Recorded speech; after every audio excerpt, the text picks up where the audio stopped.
Hello everyone and welcome back to Vanijya educator. मैं Muskan Chaurasia. Last lecture में हमने कवर किए थे importance, features and problem of agriculture sector. Next lecture में हमने कवर किया था एग्रीकल्चर रिफॉर्म, जिसे हम एग्रेरियन रिफॉर्म भी कहते हैं। आज के लेक्चर में हम कवर करेंगे एग्रेरियन रिफॉर्म यानी कि एग्रीकल्चर रिफॉर्म की कुछ अचीवमेंट्स। एग्रेरियन रिफॉर्म की सबसे बड़ी अचीवमेंट थी ग्रीन रेवोल्यूशन। तो आज हम स्टडी करेंगे ग्रीन रेवोल्यूशन क्या होता है, उसके गेन्स, उसके लॉसेस, और साथ ही साथ हम देखेंगे एग्रीकल्चर सब्सिडी वर्च्यू है या वाइस है। तो बिना टाइम वेस्ट करे हम चलते सीधा अपने टॉपिक पर। सबसे पहले हम देखते हैं ग्रीन रेवोल्यूशन होता क्या है। ग्रीन रेवोल्यूशन मीन्स ग्रीन जो वर्ड डिनोट किया गया वो डिनोट किया गया है क्रॉप्स के लिए, और रेवोल्यूशन वर्ड डिनोट किया गया है स्पर्ट्स के लिए। स्पर्ट्स मीन्स उछाल, यानी कि ग्रीन रेवोल्यूशन हमारी क्रॉप्स में उछाल आना, क्रॉप्स की प्रोडक्टिविटी में उछाल आ गया था आफ्टर यूजिंग एग्रेरियन रिफॉर्म, यानी कि एग्रीकल्चर रिफॉर्म के आने के बाद हमारी इकोनॉमी में एक बहुत अच्छा ग्रीन रेवोल्यूशन आया था, यानी कि हर जगह हरियाली हरियाली छाने लगी थी। प्रोडक्शन जो थी वो बढ़ने का रीजन क्या था, यूज ऑफ HYV टेक्नोलॉजी। जैसे ही हमने HYV टेक्नोलॉजी को अडॉप्ट किया, हमारी जो प्रोडक्शन थी वो बढ़ गई, और जो हमारा एग्रीकल्चर सेक्टर था उसमें भी एक बहुत अच्छा सब्सटेंशियल राइज आया था। तो सबसे पहले हम देखते हैं क्या क्या चीजें बताई हैं। Green revolution was the achievement of agrarian reform, ये एग्रेरियन रिफॉर्म की अचीवमेंट है। ग्रीन वर्ड यूज होता है क्रॉप्स के लिए, रेवोल्यूशन वर्ड यूज होता है स्पर्ट्स के लिए, और ये स्टार्ट हुआ था 1967 में। ग्रीन रेवोल्यूशन 1967 में स्टार्ट किया गया था। 1968 के एंड तक, मतलब कि एक फाइनेंशियल ईयर में ही हमने 25% का इंक्रीज देखा था अपनी प्रोडक्शन में, यानी कि अपने एग्रीकल्चर सेक्टर में 25% का इंक्रीज देखा था। तो इस रीजन से हमने HYV टेक्नोलॉजी को अडॉप्ट किया, साथ ही साथ ग्रीन रेवोल्यूशन को और प्रमोट किया। आफ्टर ग्रीन रेवोल्यूशन के आने के बाद हमारी इकोनॉमी, हमारी कंट्री जो थी सेल्फ सफिशिएंट होगी फूड ग्रेन में। आफ्टर इंडिपेंडेंस, देखिए हर चीज क्या एक दूसरे के ऊपर हुई थी, यानी आफ्टर इंडिपेंडेंस हमारी इकोनॉमी बहुत ज्यादा स्टेगनेंट थी, इतनी ज्यादा स्टेगनेंट थी कि उसमें एक राइज आना जरूरी था। उस टाइम हमारे पास जो फूड ग्रेन था, यानी कि जो प्रोडक्शन थी वो इतनी सफिशिएंट नहीं थी कि हम अपनी पूरी की पूरी इकोनॉमी में अपनी सारी पॉपुलेशन को दे सकें। लेकिन after using agriculture reform, green revolution के आ जाने से एक अच्छा राइज आया। हम अपनी कंट्री में जितनी प्रोडक्शन कर रहे थे हम सेल्फ सफिशिएंट हुए। उसके बाद कुछ मार्केटेबल सरप्लस भी हमारे पास रहा था। तो सबसे पहले हम देखते हैं face mid 1960s to 70s, यानी कि 1960s से 70s के बीच में हमारी कंट्री में कौन कौन से एरिया में राइज आया था क्रॉप प्रोडक्शन में। सबसे पहले तो आया था पंजाब में, आंध्र प्रदेश और तमिलनाडु में, क्योंकि सबसे पहले जो HYV सीड्स आए थे वो आए सिर्फ और सिर्फ व्हीट और राइस के लिए आए थे। मिड 1970s से 80s के बीच में हमने पूरी की पूरी कंट्री में ही ग्रीन रेवोल्यूशन हमारी कंट्री में आ गया था। मैक्सिमम एरिया जो था वो कवर कर लिया था ग्रीन रेवोल्यूशन में, क्योंकि और भी HYV सीड्स आ गए थे, अवेलेबल हो गए थे मार्केट में। सबसे पहले सिर्फ व्हीट और राइस में ही हमारे HYV सीड्स आए थे। 1970 से 1980 के बीच में और क्रॉप्स में भी हमारे HYV सीड्स आ गए, और साथ ही साथ हमारी कंट्री का मैक्सिमम हिस्सा जो था वो ग्रीन रेवोल्यूशन के अंडर आ गया था। नेक्स्ट हम कुछ फीचर्स देखते हैं। सबसे पहला फीचर्स क्या है, spurt in crop productivity. Spurt means उछाल, क्रॉप प्रोडक्टिविटी यानी कि क्रॉप की प्रोडक्टिविटी में उछाल आया था, बहुत अच्छा उछाल आया था। एक जो हमारी स्टेगनेंट सिचुएशन थी, स्टेगनेंट का मतलब क्या होता है, स्थायी। आफ्टर इंडिपेंडेंस हमारी इकोनॉमी एकदम स्थायी हो गई थी, तो जैसे ही ग्रीन रेवोल्यूशन आया एक इकोनॉमी में उछाल आ गया था। नेक्स्ट पॉइंट है हमारा substantial rise in acreage. Acreage का मतलब क्या होता है, एरिया अंडर कल्टीवेशन, यानी कि जो एरिया कल्टीवेशन के लिए यूज हो रहा है। तो जैसे ही हमारा ग्रीन रेवोल्यूशन आया तो ऑब्वियसली बात है कि हमारा जो एरिया जो खाली पड़ा हुआ था वहां पे भी कल्टीवेशन स्टार्ट हो गई, और वो एरिया भी हमारा क्या हो गया, यूज में आ गया। यूज में आएगा तो प्रोडक्टिविटी ऑब्वियसली बात है बढ़ेगी, प्रोडक्शन भी क्या हो गई हमारी, बढ़ने लग गई। HYV टेक्नोलॉजी के आ जाने से सोइंग और हार्वेस्टिंग के बीच का जो टाइम था वो कम हो गया। पहले जो हम कन्वेंशनल वैरायटी यूज करते थे सीड्स की, वो कन्वेंशनल सीड्स को ग्रो होने में बहुत ज़्यादा टाइम लगता था, लेकिन HYV सीड्स जो हैं उनको ग्रो होने में थोड़ा टाइम कम लगता है। इस रीज़न से HYV टेक्नोलॉजी ने रिड्यूस कर दिया। सोइंग मीन्स बीज को लगाना और हार्वेस्टिंग मीन्स फसल को काटना। सोइंग से हार्वेस्टिंग के बीच का जो टाइम था वो कम हो गया। नेक्स्ट, केमिकल फर्टिलाइजर्स जो है उन्होंने फैलोइंग की नीड को रिड्यूस कर दिया। फैलोइंग मीन्स हम पहले क्या करते थे, ट्रेडिशनल फार्मिंग जब होती थी तो कुछ टाइम के लिए हम एग्रीकल्चर में मतलब अपनी हार्वेस्टिंग करने के बाद अपने एग्रीकल्चर लैंड को फ्री छोड़ देते थे ताकि वो अपनी फर्टिलिटी को रीगेन कर ले। केमिकल फर्टिलाइजर्स के आने से फैलोइंग की रिक्वायरमेंट कम होगी और वो टाइम पीरियड भी हमारे को बचने लग गया।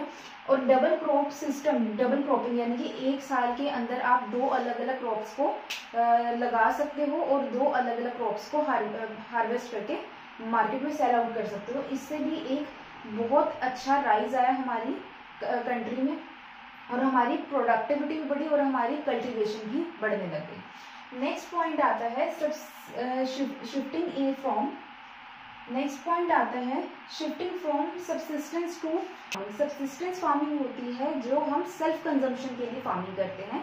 कमर्शियल फार्मिंग यानी कि जैसे हमने फार्मिंग करी, जितनी भी प्रोडक्टिविटी निकल के आई उस प्रोडक्टिविटी को हम फर्स्ट अपने सेल्फ यूज के लिए नहीं लेंगे, हम पहले उसे मार्केट में सेल आउट करेंगे, उसमें से जो हिस्सा बचेगा वो हम अपने लिए रखेंगे। तो इसे हम बोलते हैं कमर्शियल फार्मिंग। तो पहले जितनी भी फार्मिंग होती थी वो सिर्फ सेल्फ सफिशिएंसी के लिए होती थी कि हम सेल्फ सफिशिएंट हो जाए, हमें किसी से मांगना ना पड़े और हम सिर्फ अपने लिए सेल्फ कंजम्पशन के लिए फार्मिंग करेंगे। सब्सिस्टेंस फार्मिंग से कमर्शियल आउटलुक में एक चेंज आया। कमर्शियल फार्मिंग से क्या हुआ कि ज़्यादा लोगों को वो सामान मिलने लग गया और इसी के बेसिस पे इकोनॉमी में मनी भी सर्कुलेट होने लगा। तो ये भी एक बहुत अच्छा इंक्रीमेंट था हमारी इकोनॉमी में। नेक्स्ट है सेल्फ सफिशिएंसी इन food grain production. Food grain production में सबसे पहले तो हम जितनी भी हमारी प्रोडक्शन में राइज आया था, पहले तो हमने अपनी पूरी की पूरी इकोनॉमी को पूरा करा। इकोनॉमी में हर जगह इजीली जितना भी प्रोडक्शन है हमारी अवेलेबल हो सके, हर किसी को वो मिल सके। नेक्स्ट, जो हमारे पास एक्सेस बचता था जिसे हम मार्केटेबल सरप्लस बोलते हैं, वो मार्केटेबल सरप्लस को हम क्या करते थे, हम स्टोर करके रख लेते थे, जिसे हम बफर स्टॉक भी कहते हैं। बफर स्टॉक से क्या रहता था, जब भी हमारी इकोनॉमी में वॉर की सिचुएशन हो जाए, कोई अनसर्टेनिटी आ जाए या कभी भी जब भी हमारी मार्केट में सप्लाई कम हो जाए किसी पर्टिकुलर चीज़ की, तब हम इस सरप्लस को मार्केट में ठीक रेट पे बेच सके, इसे हम बफर स्टॉक कहते हैं। तो बफर स्टॉक करना स्टार्ट कर दिया ताकि फ्यूचर की अनसर्टेनिटीज को हम कम कर सकें। ओवरऑल देखा जाए तो ग्रीन रेवोल्यूशन के आने से हमारी कंट्री में एक बहुत अच्छा राइज आया, साथ ही साथ हमारे को सेल्फ सफिशिएंट भी बनाया है ग्रीन रेवोल्यूशन ने। आप चाहो तो इसका स्क्रीनशॉट ले सकते हो। नेक्स्ट टॉपिक है लॉसेस ऑफ ग्रीन रेवोल्यूशन। सबसे पहला पॉइंट देखते हैं, limited crops. Green revolution HYV technology की वजह से आया था और HYV टेक्नोलॉजी लिमिटेड सीड्स में आई थी, यानी कि HYV सीड्स लिमिटेड थे, लिमिटेड क्रॉप्स में थे। सारी क्रॉप्स में HYV सीड्स नहीं आए थे। वीट, राइस, कॉटन, बाजरा, ज्वार, इन सब में तो एक अच्छा राइज आया था, लेकिन पल्सेस की क्रॉप्स में और कमर्शियल क्रॉप्स में कोई भी राइज नहीं आया था। नेक्स्ट पॉइंट देखते हैं, अनइक्वल स्प्रेड। अनइक्वल स्प्रेड क्यों? क्योंकि सबसे पहले जैसे ही ग्रीन रेवोल्यूशन आया, सब्सटेंशियल राइज किसमें आया, पंजाब में, हरियाणा में, महाराष्ट्र में, तमिलनाडु में एक बहुत अच्छा राइज आया वहाँ की एग्रीकल्चर सेक्टर में। लेकिन ईस्टर्न यूपी, बिहार, मध्य प्रदेश, उड़ीसा में कोई भी खास चेंज नहीं आया। वहाँ पे जो चीज़ें उगती है, यानी कि वहाँ पे जो क्रॉप्स उगती हैं वो क्रॉप्स थी ही नहीं जिन क्रॉप्स के लिए HYV सीड्स आए थे। नेक्स्ट आता है limited farming population. Limited farming population का पॉइंट ये है कि हमारी इकोनॉमी में यानी कि इंडिया में ज़्यादा फार्मर्स जो हैं वो स्मॉल और मार्जिनल फार्मर्स हैं और HYV टेक्नोलॉजी थोड़ी सी एक्सपेंसिव थी और थोड़ी सी नहीं, कन्वेंशनल की कंपैरेटिवली काफ़ी ज़्यादा एक्सपेंसिव थी। स्मॉल और मार्जिनल फार्मर्स उसको नहीं परचेज कर पा रहे थे। रिच फार्मर्स जो थे उन्होंने वो टेक्नोलॉजी अडॉप्ट करी, वो टेक्नोलॉजी अडॉप्ट करके उन्होंने ज़्यादा से ज़्यादा अपनी प्रोडक्टिविटी को बढ़ाया। बट जो स्मॉल और मार्जिनल फार्मर्स थे वो लोग इतना नहीं अफोर्ड कर पा रहे थे। एक अनइक्वल स्प्रेड जो था वो हमारी इकोनॉमी में आ गया था। रिच सेक्टर तो जो रिच फार्मर्स जो थे वो अच्छे से अपनी क्रॉप्स को ग्रो कर रहे थे, लेकिन जो हमारे पुअर फार्मर्स थे वो क्रॉप को ग्रो कर नहीं पा रहे थे, वो कन्वेंशनल वैरायटी को ही यूज़ कर रहे थे। नेक्स्ट पॉइंट देखते हैं हम इकोनॉमिक डिवाइड। इकोनॉमिक डिवाइड क्यों? HYV टेक्नोलॉजी के आने से एक इकोनॉमिक डिवाइड हो गया। पहले जो थे कन्वेंशनल वैरायटी दोनों यूज कर रहे थे, लेकिन अब एक हाई क्वालिटी आ गई है और एक कन्वेंशनल वैरायटी थी, दोनों के बीच में एक गल्फ आ गया। गल्फ का मतलब क्या है? एक लड़ाई झगड़ा, एक मतभेद पैदा हो गया रिच फार्मर्स के बीच में और पुअर फार्मर्स के बीच में। रिच फार्मर्स थे अपनी प्रोडक्टिविटी को बढ़ा रहे थे और पुअर फार्मर्स वहीं के वहीं, क्योंकि उनके पास पैसा नहीं था इतना कि वो HYV टेक्नोलॉजी को यूज कर सके। तो ये कुछ लॉसेस थे हमारे ग्रीन रेवोल्यूशन के, और इस गल्फ को हटाने के लिए ये जो लड़ाई झगड़ा मतभेद था रिच फार्मर और पुअर फार्मर के बीच में, उसको रिमूव करने के लिए गवर्नमेंट लेके आई थी एग्रीकल्चर सब्सिडी। एग्रीकल्चर सब्सिडी में क्या था? जो HYV सीड्स थे वो कम रेट पर स्मॉल, मार्जिनल और पुअर फार्मर्स को दिए जाते थे, ताकि वो लोग भी अपनी प्रोडक्शन जो है HYV टेक्नोलॉजी के थ्रू कर सके, और रिच फार्मर्स तो इजीली अफोर्ड कर सकते हैं, वो तो HYV टेक्नोलॉजी यूज कर ही रहे हैं। तो हम इसके कुछ पॉइंट्स देखते हैं। तो 2 पॉइंट है एग्रीकल्चर सब्सिडी, अ वाइस और वर्च्यू। वाइस का मतलब क्या होता है? इमोरल। इमोरल जो होता है वो होता है वाइस का मतलब, और वर्च्यू का मतलब होता है मोरल। मोरल का मतलब है नैतिक, और इमोरल का मतलब है जो अनैतिक, जो नैतिक नहीं है, जो ठीक नहीं है, जो गलत है। और वर्च्यू का मतलब क्या है? जो ठीक है, जो सही है। तो अगर हम पॉइंट लेके चलते हैं एग्रीकल्चर सब्सिडी वाइस यानी कि इमोरल एक्टिविटी। इमोरल एक्टिविटी क्यों है? सबसे पहले पॉइंट तो आ जाता है huge burden on government finance. Obviously government अगर कम रेट पर स्मॉल, मार्जिनल और पुअर फार्मर को seeds, high quality seeds provide करेगी, तो गवर्नमेंट को अपनी जेब से खर्चना पड़ेगा। इस रीजन से गवर्नमेंट के ऊपर क्या होगा? बर्डन बढ़ जाएगा।